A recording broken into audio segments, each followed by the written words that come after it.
Bienvenidos, esto es Conoce a tu candidato. Esta oportunidad nos acompaña Marta Chávez. Ella ha sido legisladora en varias oportunidades desde el Congreso Constituyente en 1992, ha sido presidenta del Congreso de la República y está encabezando la lista de Fuerza Popular en estas elecciones de enero del 2020. ¿Cómo está, doctora Chávez? Bienvenida, gracias por estar aquí en Conoce a tu candidato.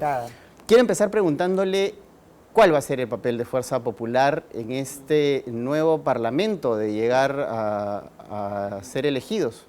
Sí, bueno, esta es como bien ha dicho usted, es una etapa muy particular, una elección muy particular porque solamente va a ser por 1 año y 5 meses, ¿no? Y es una etapa en la que puede haber muchísimo peligro, porque quienes han apoyado al señor Vizcarra en este inconstitucional cierre del Congreso, de facto, han sido los de la izquierda y la ultraizquierda, que quieren una nueva constitución, una asamblea constituyente, quieren volver a su ideología estatista, a su concepción de Estado, donde la iniciativa privada pase a segundo plano. Entonces nosotros creemos que es una etapa de defensa de la Constitución, no solo por lo que ella es, sino por los valores que ella contiene. Fuerza Popular ha decidido que no le vamos a dejar la cancha libre al señor Vizcarra y a su proyecto de hacer del Perú una Venezuela, hacer del Perú un país trágico, un país donde tengan que emigrar las personas, ¿no? Entonces, ahora, porque cuando usted habla de que este ha sido un cierre de facto, hay ¿sí? Posiciones discrepantes con respecto a esa posición, ¿y participar en una elección no le da cierta validez precisamente para nada. ¿A la disolución? No, para nada. Precisamente hemos querido evitar el error en que incurrió la oposición venezolana en el año 99, donde le dejó la cancha libre al señor Chávez, y entonces de 131 congresistas, 121 fueron del chavismo. Ese walkover no se lo vamos a permitir al señor Vizcarra, ¿no? Fuerza Popular tuvo una importante mayoría, fue después de muchísimos años una fuerza política que tuvo una mayoría absoluta en el Congreso. Empezaron con 74 legisladores y, digamos, el papel que tuvo fue de oposición, una oposición frontal al gobierno de Pedro Pablo Kuczynski y de Martín Vizcarra posteriormente, pero se habló mucho del tema de la confrontación.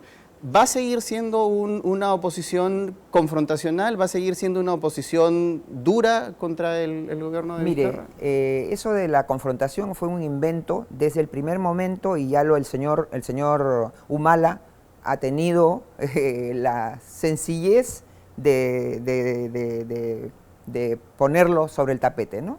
Ya desde antes que el señor Kuczynski asuma como presidente electo, en elecciones que además son objeto también de observación, ya decían que había que disolver el Parlamento. O sea que ese juego de que el Congreso obstruccionista es un invento en el que se ha utilizado lamentablemente y de manera irresponsable muchos recursos del Estado. Porque mire, el Congreso tiene que fiscalizar. El sistema democrático se afianza en un equilibrio de poderes. Quiere decir que tiene que haber pesos y contrapesos, balances entre poderes. Más bien el que ha obstruido el progreso del país es el gobierno.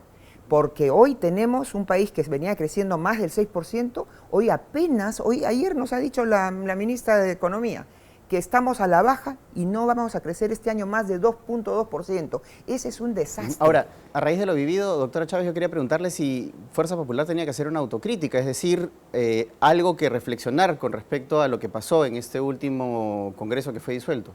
Sí, bueno, siempre es posible hacer autocríticas, ¿no? Y creo que esa es parte también del progreso de cada agrupación y cada persona.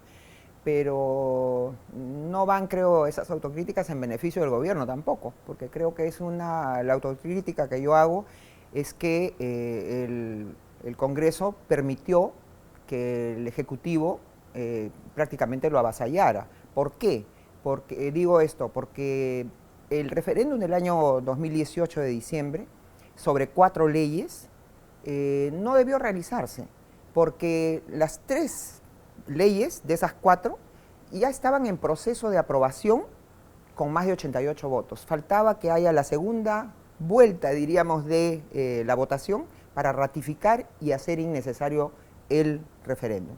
Y otra norma debió haber sido archivada, por ejemplo, esa de la no reelección congresal. Y autocrítica en el aspecto del papel de algunas comisiones, por ejemplo, sí, en cuanto a blindajes, en cuanto a ¿no? Papeles frente a congresistas que estuvieron involucrados en algunos escándalos y que se les blindó, no se les vio en ética, frente al tema del señor Chávarri. Bueno, hablemos de los que son congresistas. Bueno, todas las decisiones se toman por mayoría de votos.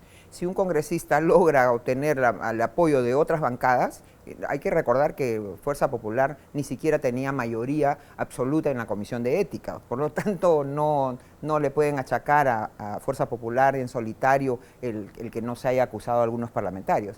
Y en lo que atañe, por ejemplo, al caso del señor Inostroza y al señor Chávarri, quienes se acaba de ratificar en España que el señor Inostroza no puede ser procesado por organización criminal. Pero precisamente por una decisión del Congreso de la República. No tiene nada que ver ahí, no tiene nada que ver, porque este es un proceso de extradición, no es un proceso de acusación constitucional. ¿Y alguna autocrítica desde el punto de vista de las cúpulas, de las cuales se hablaron también en el Congreso pasado, ¿no? Estos personajes como de las cúpulas, por ejemplo, el señor Salaverry hablaba mucho de las cúpulas Qué gracioso. que tenían un poder, una suerte de poder oculto detrás. No, pues, habla de la cúpula, quien por la cúpula fue presidente del Congreso, por favor, eso no tiene sentido, no tener sentido y no tener principios, ¿no? Simplemente una persona que busca cualquier argumento para estar en la manera que le conviene, ¿no? Entonces, aquellas personas que saltan de un partido a otro buscando el sol que más calienta, creo que no debemos ni siquiera ocuparnos de lo que puedan decir, ¿no? Cúpulas, reitero. Doctora, le pueden caer a otros parlamentarios que ahora están precisamente buscando curules en otros partidos.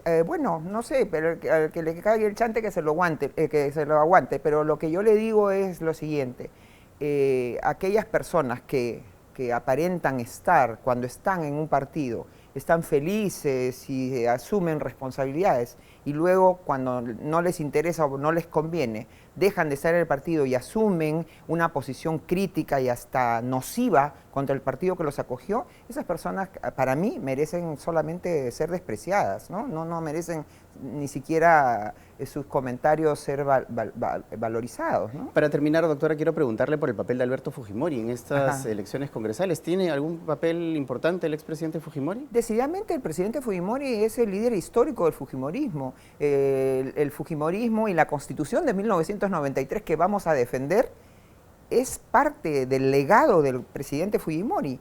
Conviene para su salud, en estas circunstancias en que él está injustamente detenido, que él se interese por temas. ¿Incluso influir dentro de la lista parlamentaria? Mire, no sé a qué se le llame influir, ¿no? Si es ¿Había un audio?